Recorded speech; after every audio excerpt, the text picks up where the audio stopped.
In this video, we are going to be doing 6 examples of factorizing using difference of 2 squares. We're going to start with easier ones and then we're going to make them a little bit more challenging, but never underestimate knowing and understanding your basics. If we look there at the top, in the previous video on the visual approach of what we are doing when we are subtracting these perfect squares, we saw this pattern forming. So when we've got 2 perfect squares that are being subtracted, they break up into those 2 brackets, into those 2 products. Let's look at number 1.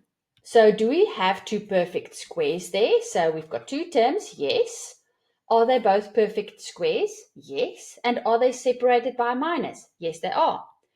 The square root of x is equal to x, and the square root of 4 is equal to 2. So if we put that into our brackets, x and x, 2 and 2, and then plus and minus. There is our shortcut. So how can we check if that's correct? Obviously, if we FOIL it out and multiply it out, we are going to get back to that expression. But we factorized it. We wrote x squared minus 4 as a product of its factors. Let's look at number 2. Let's see if they are both perfect squares. So 25 is a perfect square. Yes. P squared is a perfect square. Indeed. 64 is a perfect square and Q squared is a perfect square. They must all be perfect squares. They are separated by a minus, so we know that it will take on that pattern over there. It will break up into our 2 sets of brackets. The square root, let me just write this. The square root of 25p squared is equal to 5p, and the square root of 64q squared is equal to 8q. So into the brackets, square root of the first term, square root of the second term, and 1 plus and 1 minus. Doesn't matter which bracket gets the plus or which gets the minus. Next example. Let's see if they are perfect squares. Well, 16 is a perfect square. X to the power of 8 is a perfect square. We're going to talk about that some more just now, some exponent knowledge that we just need to consider there. And 1 is also a perfect square. They are separated by a minus, so we know that we can factorize it using that special pattern. Let's talk about the square root of 16x to the power of 8. Well, we know that the square root for 16 is 4. But if we think about x to the power of 8, 8 is the exponent, right? It's not a base, because you would be quite right if you say, well, 8 is not a perfect square. It's not, you're right. But we need to get the square root of x to the power of 8. What does it mean? It means that x to the power of something times x to the power of that same thing must give us x to the power of 8. And that would be x to the power of 4 times x to the power of 4. Would give us x to the power of 8. So the square root of x to the power of 8 is equal to that. That is exponent knowledge, so make sure that you also recap that. So what can we also, let's just kind of come up with something, a rule or something that could help us recognize that easily. Your exponent needs to be an even number. So if we have x to the power of 10 and we need to get the square root of that, that would be x to the power of 5. If we have to get the square root of x to the power of 26, 26 is an exponent. It's not a base, so it doesn't have to be a perfect square. It must just be an even number. Do you see the pattern there? To get from 10 to 5, we divide by 2. And from 26 to 13, we divide by 2. Why does it work? Because x to the power of 13 times x to the power of 13 gives us x to the power of 26, and that is exponent knowledge. When our bases are the same and we are multiplying, we add these, right? Very important. So this is a perfect square.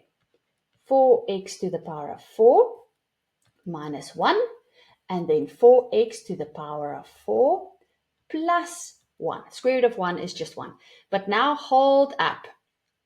When we look at what's going on over there, do you notice that with this bracket, that bracket also has 2 perfect squares in there, because 4x to the power of 4 is a perfect square and 1 is a perfect square. So this bracket can again be written as those 2 products, those 2 brackets. That one has a plus, so we can't use that special case for difference of two squares, but we can for that first one. That will break up as 2x squared, because the square root of that is 2x squared, and then plus 1, and then minus 1. So always go check and make sure that it is fully factorized. From there to there, we used dots, difference of two squares, but then from there to there, we used dots again for that first bracket. And now it is fully factorized. Because if we look at this bracket, it's tempting to say that it is difference of two squares again, but 2 is not a perfect square. So then we can't use the special case, and then we are done, fully factorized. Let's look at number 4. Now for number 4, I find that students often struggle with this one. So make sure that you are focused. We are trying to factorize this. What students normally do, their instinct is to go FOIL it out. They look at that and they FOIL it out. We can't do that. Even worse, what they do is they say that that is x squared plus y squared, but we'll talk about that later. We can't do that because the instruction is not to simplify. We need to go factorize. So when we are supposed to factorize, we can only consider the methods of factorization. So let's go see if these two are indeed perfect squares so that we can use the special case, the special method that we use for dots. Well, 16 is a perfect square because the square root for 16 is just 4. So now we need to talk about this one, the first term, because that is just one term. That is just one term that is being squared.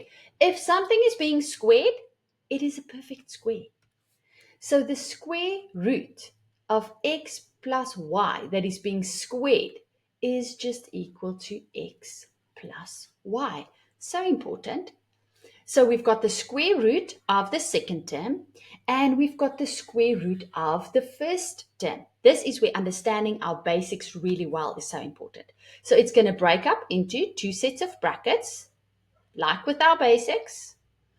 First into the brackets will be the square root of the first term, which is the square root of that, which is x plus y.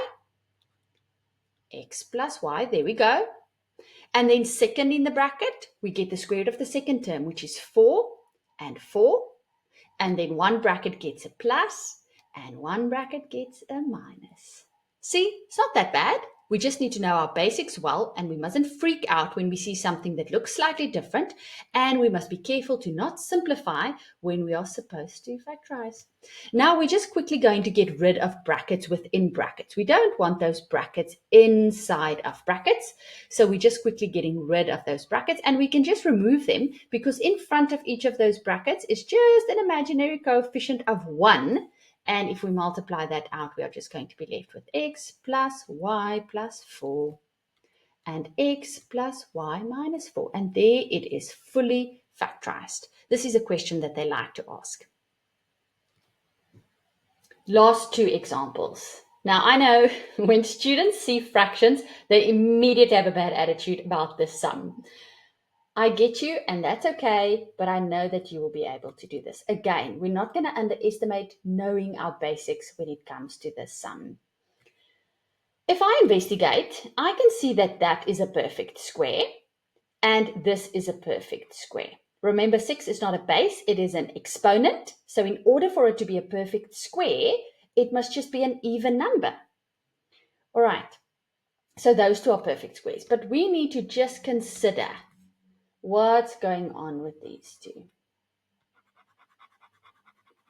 Are they both perfect squares? They definitely are. But I wonder, can't we actually first take out a highest common factor?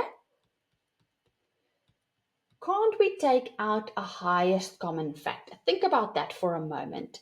Isn't there something, a number, a value, that can go into both 1 over 16 and can also go into 1 over 4? Can we take out a quarter? Can we take out that over there? Now, let's look at it. Let's just make it easier. Let's say it was this. I'm just removing the fractions for a moment. This is just an example to make it less fractiony. So if we had that, then immediately we'd say, okay, we can take out that because the 4 can go in there and 4 can also go in there. So we would have divided by 4 immediately as a common factor. Now, let's not be scared to do the same thing for fractions. So if we take a quarter and we divide it by a quarter, because when we're taking out a common factor, that is what we're doing, right? So that would be a quarter times 4 over 1. This is fraction knowledge. You can obviously use your calculator, but I'm just dividing fractions correctly. They cancel out and the answer is 1. So a quarter can obviously divide into a quarter and then the answer is 1, right? We didn't actually have to even show that calculation, but let's just do it for the sake of practicing our fraction knowledge. And then we have to do the same. For 1 over 16, we also need to see if a quarter can go in there. So if we do that, and you can obviously do that with your calculator, but this is knowledge that we should have, that will be, if we simplify that, that will give me a quarter.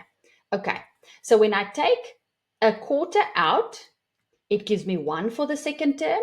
And if I take a quarter out for the first term, that is what I am left with. So if I take out a common factor of a quarter, then left in the first term, there will be a quarter x to the power of 6, and then minus 1 y to the power of 4. So we don't have to write that one.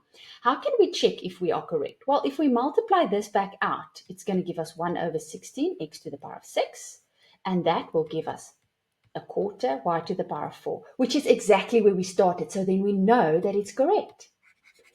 All right, now let's have a look at inside the brackets. Perfect squares? Surely, because 1 over 4 is a perfect square, it would be a half, because a half times a half is a quarter. So let's go use that special pattern for our difference of two squares. It breaks up into our two sets of brackets. The square root of y to the power of 4 is y squared. The square root of a quarter, we just said, is a half, and it will be x to the power of 3, and then a half x to the power of 3. One bracket gets a plus, one bracket gets a minus, and it is fully factorized because that is in a perfect square, and this is in a perfect square, so we can't go further. And that should be our final answer. Now, this isn't easy. For some of you, it might be, and that's great. But if this is not easy for you, that is also perfectly fine. But don't cop out and not engage with this and say, oh, I'll never get something like that. Because this would be one of those examples that you get in an assessment that you say, oh, my teacher asked us something that they never showed us. Your teacher can't show you every single example that exists in the world. You need to understand the concept and apply it instead of memorizing some. So I know you can do this if you focus and if you want to. Let's look at the last one. All right. Well, we want to see if it's difference of two squares. So we need to check and see if it's perfect squares. That square over there means that this whole thing is a perfect square. We will be able to get the square root of that. However, 2 is not a perfect square and 50 is not a perfect square. But what can we do? Remember, if we're supposed to factorize, it doesn't mean we can only just use one method. We can take out a highest common factor. We can take out a highest common factor of 2 because 2 can divide into both those numbers. So if I take out a 2, in the first term, I'm going to be left with 1 because 2 divided by 2 is just 1. And in the second term, I am going to be left with 25 because 50 divided by 2 is 25. So that is what I am left with in my first term and in my second term. Now it's perfect squares. 1 is a perfect square, 25 is a perfect square, and we already saw that that whole thing is a perfect square because if anything is to the power of 2, it means that it is a perfect square. So let's go factorize that. Don't forget about your 2.